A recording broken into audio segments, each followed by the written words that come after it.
Hey everybody, OperationZ here, and we're in Joseph's story now, part 2, and we pick up where we left off, where, pretty much we see Joseph is more loved, with this, not impartial, but basically because he's Rachel's son, he's loved more than all the other brethren that he's got, and we see that pretty much where he is loved more, we see that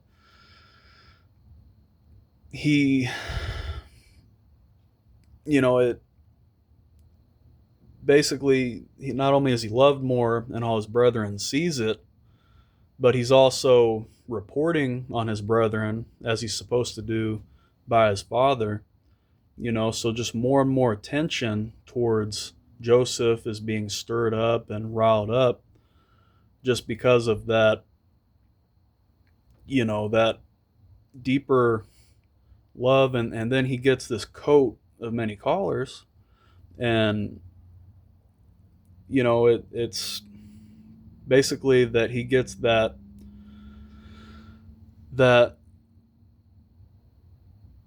prestige and that just elevation. They all have the normal clothing there, and he's got basically this, as just a sign that he's loved more than all the brethren. And Jacob does this, and then everybody picks up on it, all his brethren, and they're just stirred with jealousy and tension. And and to top it off, it says he had these dreams and he revealed it onto his brethren, and then they hated him yet the more because these dreams that he has, as we're about to get into, are very exalted, elevated dreams, which again, as I said in the last video, they come true, and everything gets set into motion. But now they just absolutely hate him because of his dreams that he's going to have. And we're going to continue here in verse 7. But it's just, again, there's that lesson to be learned where you see everybody is equal to you, and like I said in the last video, just to see, as Paul said, see everybody else is better than you. And when you do that, it's a lot easier to not be arrogant, and it's a lot easier to not boast as often, and or to be overly sensitive if somebody says something or jokes or whatever. But all these elements that just go in to that, if Joseph wouldn't have told these dreams, and if he wouldn't have basically been evident, with evidently pretty much to where it's shown that he's loved more above all the brethren. He has that elevated position in the heart of his father Jacob, and they just sense it, and it probably even hurts them because they're his sons too. And yet it's Joseph, because he's the son of Rachel, the wife that he loved the most, pretty much he's got that just elevated position. And we'll see how the story unfolds going forward. So Genesis chapter 37, verse 7, "For behold, we were binding sheaves in the field, and lo, my sheaf arose, and also stood upright, and behold, your sheaves stood round about, and made obeisance to my sheaf." So obeisance is basically like bowing, like bowing and reverence and basically submitting. Like all these sheaves are just submitting to that one sheave like it's a king and it's better than all these other ones. Like basically he's saying, again, we were all out in the field and my sheave arose. He's saying his sheave exalted and came up, and then also it stood upright. And behold, all your sheaves just stood round about, and they made obeisance to my sheaves. So they're all just bowing. His sheave, all their sheaves are just bowing to his.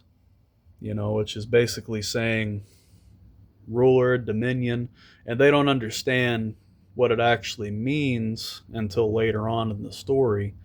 But they think it just means, they're all gonna pretty much, be servants and obedient to Joseph, and again, they're all brothers and they're equal to each other. But, he's saying this dream which elevates him above all of them,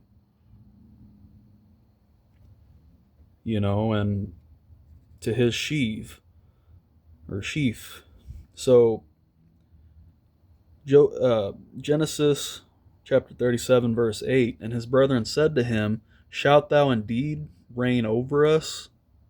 And shalt thou indeed have dominion over us? And they hated him yet the more for his dreams and for his words. So, basically they're saying, like, so you're going to have rule and dominion over us, and you're going to be our boss and our overseer, and you're going to be better than us, and all these things that you're saying because you had this dream that your sheave was made straight and upright, and all of our sheaves, all of us, we were bowing to you. So they're very, very angry at that, of course, that basically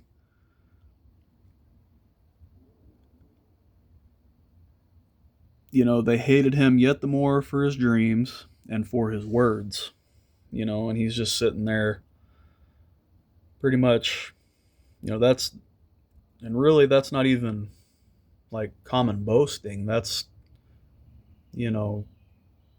saying, behold, the king cometh, and he's saying that to his brethren, and that's why they're so mad, and that's why they're angry at him, and we continue on. Genesis chapter 37, verse 9.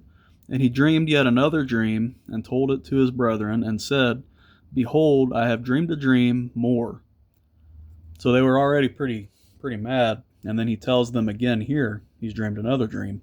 And behold, the sun and the moon and the 11 stars made obeisance to me. So, that's a very interesting dream. Like sun and the moon and 11 stars, and they're counting on their fingers at this point, and they're saying, well, you have 11 brethren. He's saying, they'd be saying, you have 11 brethren, 11 stars. And then we get to the sun and the moon. Basically, as Jacob will mention here shortly, going ahead and say it since we're on this verse, that's his mom and his dad, is just what it symbolizes. That's Jacob and Rachel and all that, right? But basically he's saying all of it will pretty much, like, everybody will reverence me and stuff like that. And that's what Joseph is saying here. Basically Joseph is saying that he's going to be elevated above all of it. Not even just his brethren, but also, even Jacob, his father, at this point, and that's what we see here, and it's just very interesting to see that.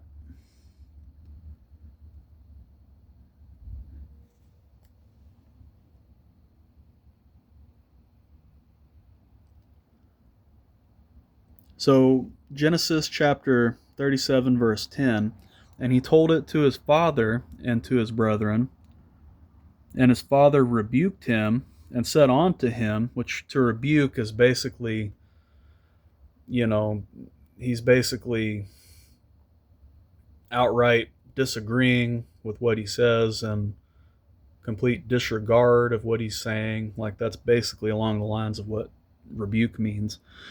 But, and said unto him, what is this dream that thou hast dreamed? Shall I and thy mother and thy brethren indeed come to how I can read right here, come to bow down ourselves to thee to the earth? So, he's basically saying, what are you saying? Like, we're all just going to bow to you and we're all going to reverence you, and, like, just all these things that he's saying, and Genesis chapter 37:11, we see this. And his brethren envied him. They were highly, greatly jealous of him because of that. But it says right here, but his father observed the saying. That means basically while he rebuked them openly amongst all the brethren,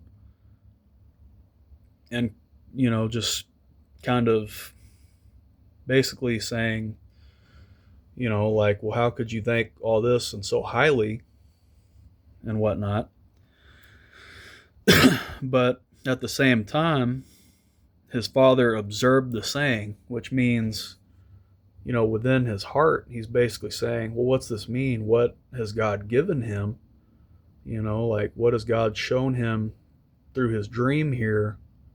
Like, how's it going to take place and whatnot? And, Jacob's familiar with these types of things too, right? With the dreams, because in his story, he has a dream or two, and, he has a few of them. And, it was just a way that God used to talk to him about, just things for his life. One time it was about his cattle and whatnot, that,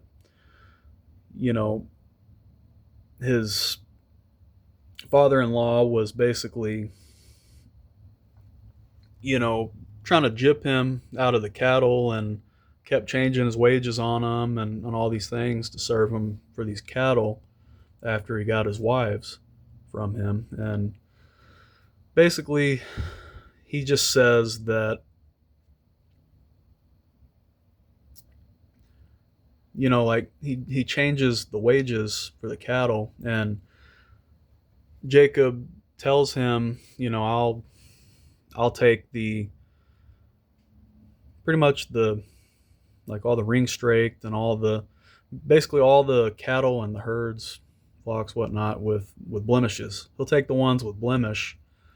So what Laban does, he ends up taking all the sheep, all the ones out that would do it. He has his sons do that as a form of deception to, keep Jacob from getting as much cattle as he's supposed to get from his father-in-law for serving him for so many years.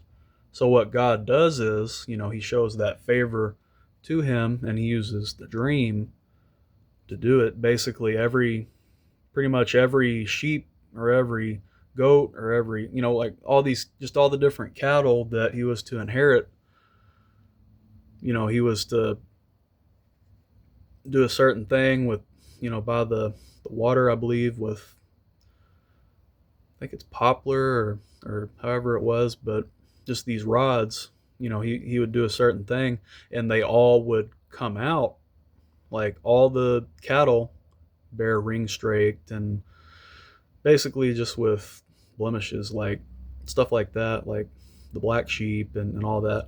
It all came out in Jacob's favor, and the dream was prophetical. It came true, and Jacob did what God had for him to do because he saw the affliction of Laban, his father-in-law. So we see that dream, and we see Jacob's ladder, which is a dream, but it's like a vision that he has, and he sees these things. So we just see that, basically it's just something that God used to talk to him. So Jacob knows all about these dreams, and that's why it's saying here, Jacob, it says, but his father, how does it word it again? Regards the dream. Let's see. Observed the saying is what it was. His father observed the saying.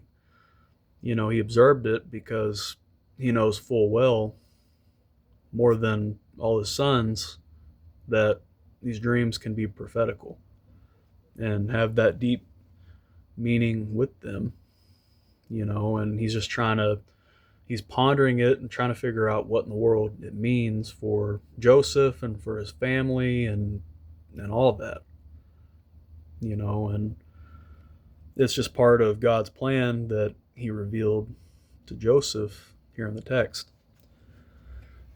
So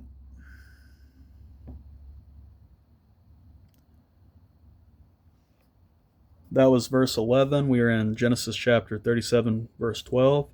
And his brethren went to feed their father's flock in Shechem. So they went to Shechem to feed their father's flock and to tend to him, as they always do, but they're in that area now. And Genesis chapter 37, verse 13. And Israel said unto Joseph, do not the brethren feed the flock in Shechem? Come, and I will send thee unto them. And he said to him, here am I. Basically, he's saying, Father, I'm here. I'll go and do what you have for me to do. And he's going to do that, and he's being pretty headstrong too, if you think about it, because, they're incredibly angry at him and it's super tense.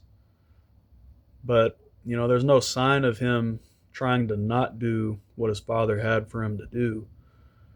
Right? And, there's, yes, we see that boastfulness that he had with the dreams that he revealed and stuff like that, and just that demeanor.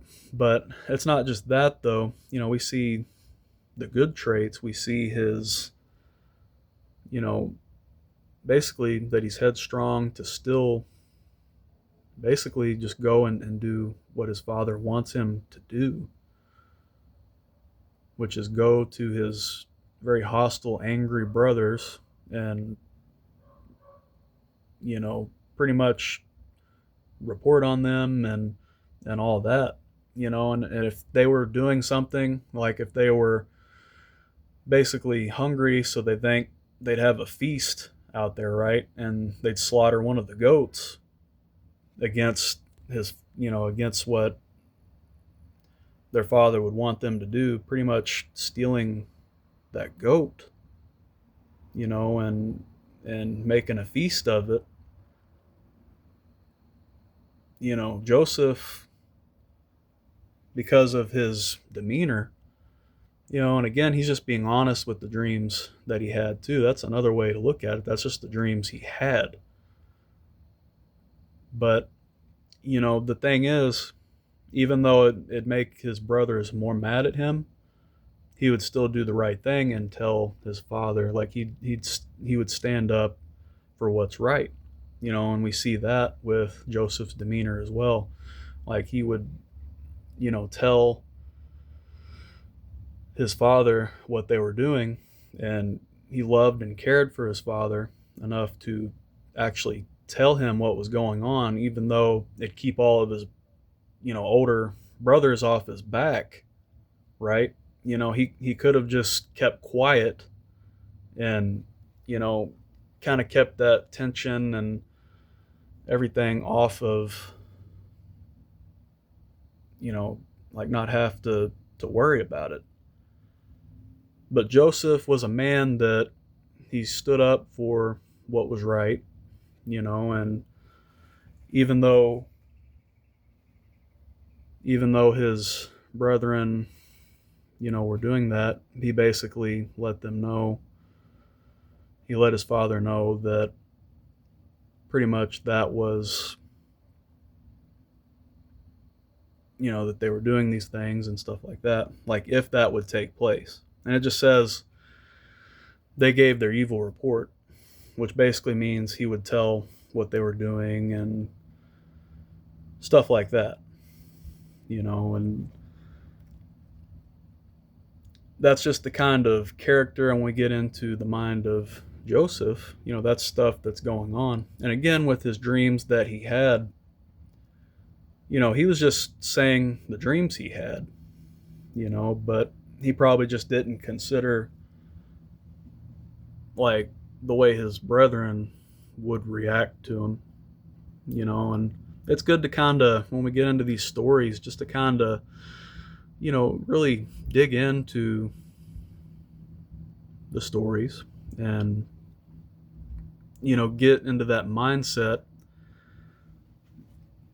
just to try to see it from their point of view, like what Joseph was feeling, what the brethren were feeling, the thoughts of Jacob, all these things that take place, and again, that's just the characteristics of Joseph, like all these things, and just his, he had a kind of righteous demeanor to do what was right.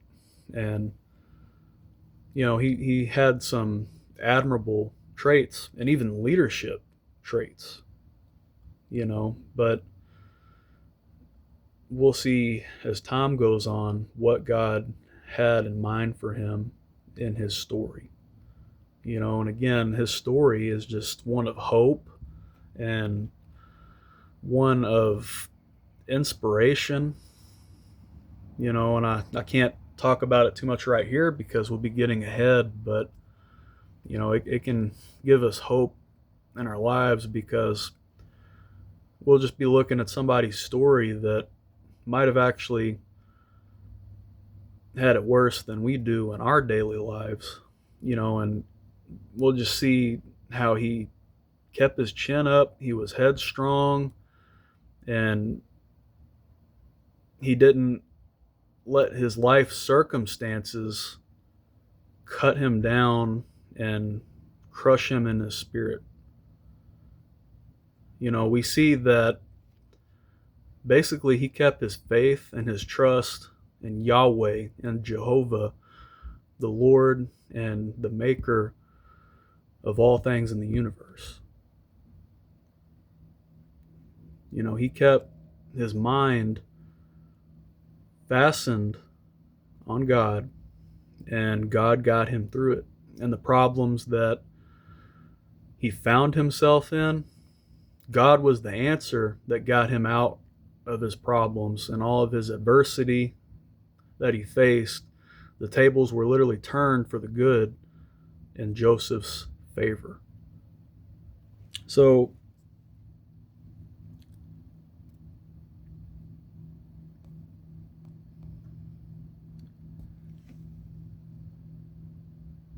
that is where we leave off right here. And that's the story. And you will have a blessed day.